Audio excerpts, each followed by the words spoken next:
Hoje nós falaremos da fadiga.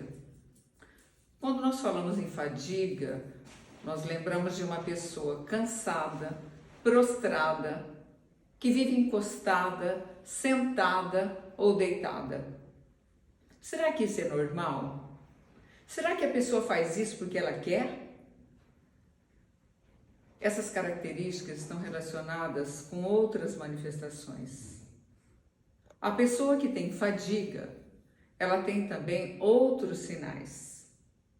É uma pessoa que pode estar com taquicardia, com disfunção respiratória, com intolerância ortostática. Por exemplo, se leva uma pessoa com fadiga, esse tipo de pessoa, se vai numa palestra ou vai numa igreja, em algum lugar que ela tem que ficar em pé ou numa fila, ela não consegue, ela tem que encostar. Existem níveis diferentes de comprometimento de fadiga.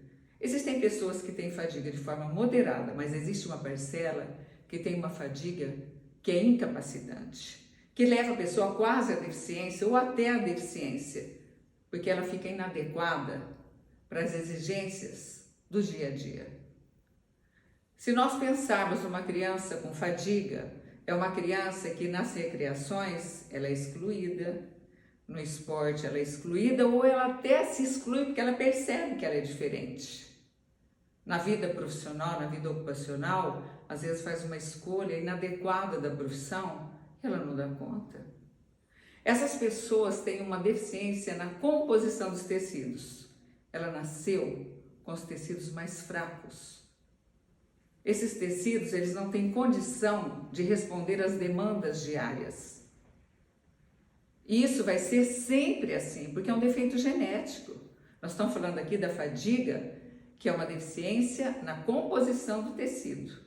Então, a musculatura é diferente, os tendões são diferentes, as articulações são diferentes, alguns órgãos podem ser diferentes.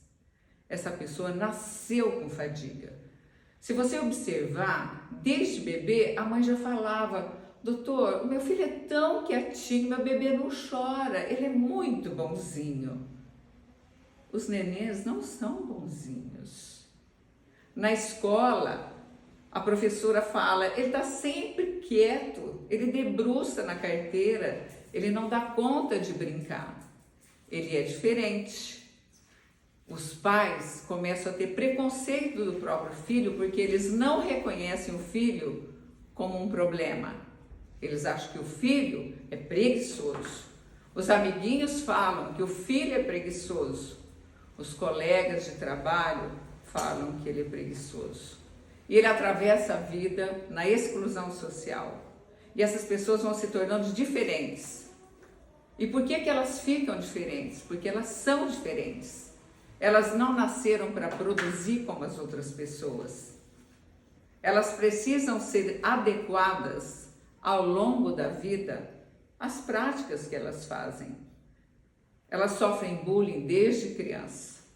E essas pessoas acabam evoluindo, logicamente, com problemas emocionais, de aspectos psicológicos e psiquiátricos, muitas vezes pela consequência do próprio meio social que ela vive, na família, na escola, nos amigos e no trabalho. Então essas pessoas nasceram como se fosse uma Ferrari com motor de Fusca. Essas pessoas não têm a produção das outras, elas precisam ser compreendidas para que elas possam ser incluídas na sociedade e serem felizes. Então, que se tenha respeito pelas pessoas com fadiga. Os profissionais de saúde precisam ouvir a história clínica. É preciso fazer exame físico e teste especial. O exame é diferente dessas pessoas. Essas pessoas têm dificuldade para se expressar porque elas estão cansadas até para falar. É a família que começa a falar por eles. Só que costumam chegar tarde. Mas sempre há tempo para poder ajudá-los. Eles têm um problema na mecânica corporal. Essas pessoas têm uma doença do movimento. Elas nasceram com problema no movimento. Mas elas têm tratamento. E esses tratamentos têm resultados não a médio prazo, é a longo prazo. Mas essas pessoas levam uma vida muito melhor e elas passam a ter os direitos que as outras têm, mas sempre com exigências menores, porque elas são fadigadas.